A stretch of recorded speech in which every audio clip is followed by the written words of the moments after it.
Hello guys, this is another episode. Gagawa ako ng sushi bake today. Okay? Ito may naluto na akong sushi rice. Lagyan ko lang siya ng white vinegar. Ihalo lang dito. Kaunti lang siya para lalasa sa kaunti. Sushi bake rice talaga ang gagamitin para masarap yung sushi bake nyo. Yung parang naluluto ka rin ng normal rice. Ganyan lang. Halo-haluin lang. Medyo mainit. Kakaluto lang eh. Yan. Basta halo-haluin nyo lang yan hanggang ma-mix mo yung vinegar. Kasi mamaya gamitin natin. Okay, mix na yan. Next is, nag-chop na ako ng crab meat. Crab stick. Isa crab stick na yan. Ganyan siya, oh. Tapos ihalo ko yung tinadry up ko yung salmon at saka tuna flakes. Pero pwede nyo ring i-bake yung salmon. Kung gusto mo salmon na, ako gusto ko kasi fish ang kanyang ang kanyang halo. Okay. Yan na siya. Halo-haloin mo lang.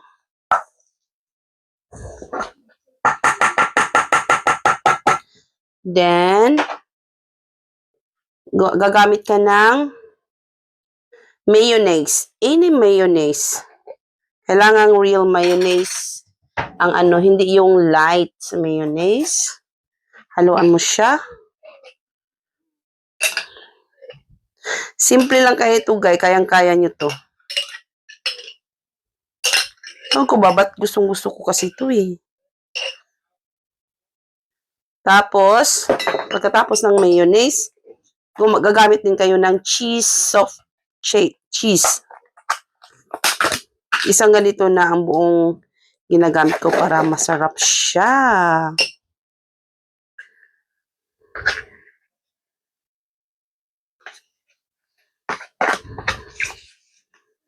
See? Tapos halo-haloin nyo lang.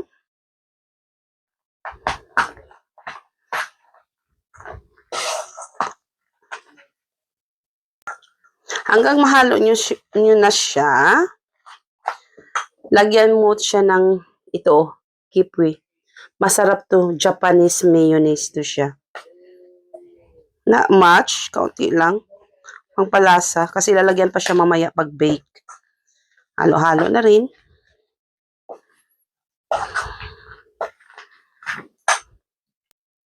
Then, timplahan nyo na ng asin.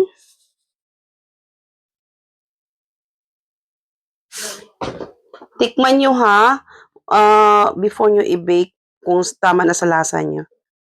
Pepper. Then, mix ulit.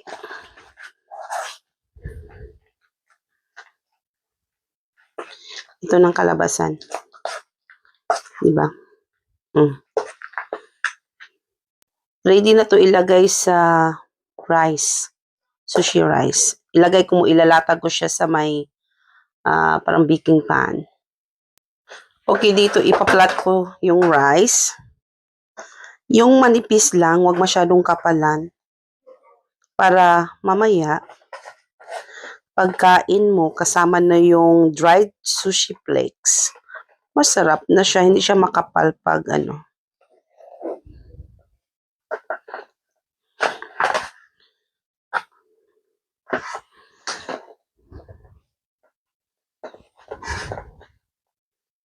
tama lang pala isang lutuan.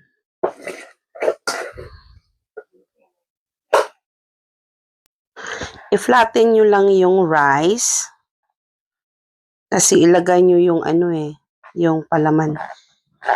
Yan, i-flatten nyo lang yan siya. Ayan.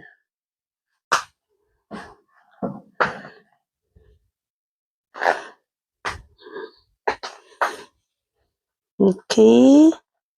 Ready na ilagay natin yung palaman.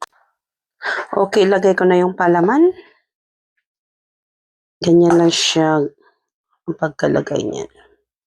Scattered mo lang. Ay, dapat nilagay ko pala sa ilalim ng ano, pero anyway, lagyan pa rin mamaya. Yan, damihan para mas masarap. Maraming palaman, mas masarap.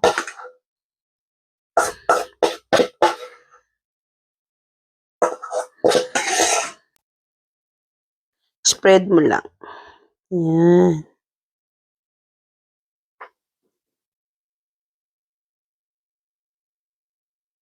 Pag ganyan na siya, pwede na yan. Then, lagyan nyo siya ng ganito. Seasoned seaweed.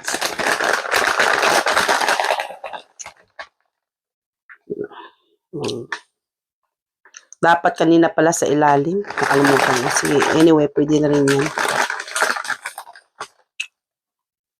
Yan, damihan mo. Para mas masarap.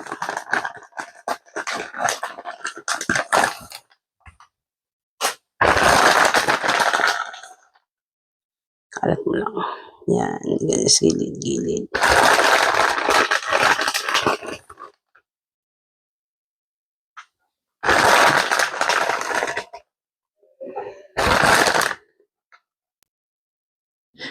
Then, lagyan na siya ng kipwi ulit. Pang ibabaw lang. Parang ano lang ba? Masyado man siyang maano eh. Ganun lang. Kahit ganun lang kalit, okay na yun. Tapos, lagyan siya ng sriracha sauce. Para manuot yung lasa.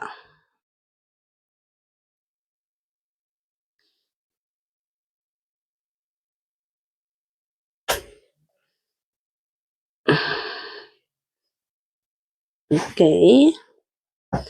Then, lagyan ng gusto mo anghang, sriracha, chili sauce. Ako gusto ko maanghang. Hindi masyadong maanghang. Tama-tama lang. Yan. Okay.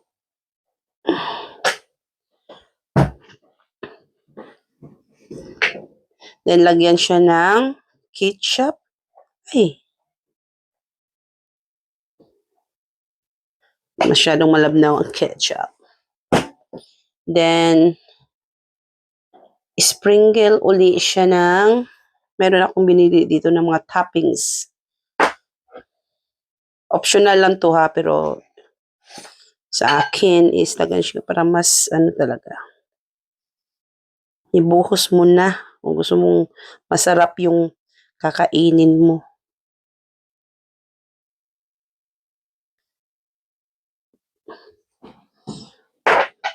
Yan.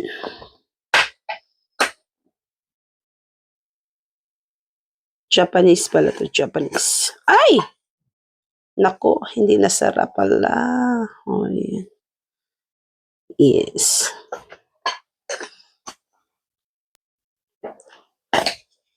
Lagyan ko ulit ng sriracha pa. Ng ano, parang nakulangan ako. Para. Okay. Ito pa. Damihan ko na to kasi masarap to siya para siyang mixed mayo and ano to eh.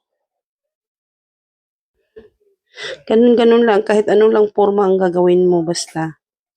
Magsumuhop yung.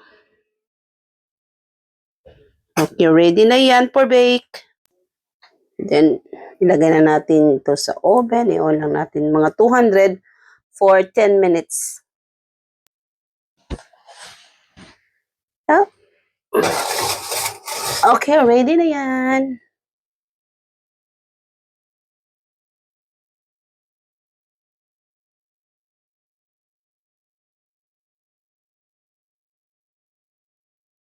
O, luto na siya ha.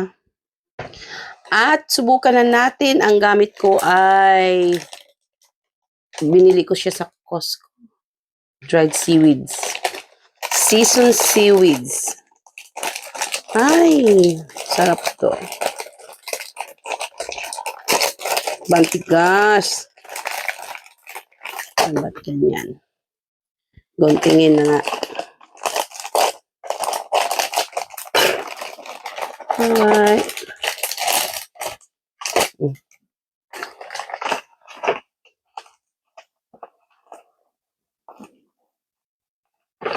Kuha ka lang ng isa. Ayan. Tapos, kuha ka lang dito ng palaman sa ibabaw. Ayan. Diba?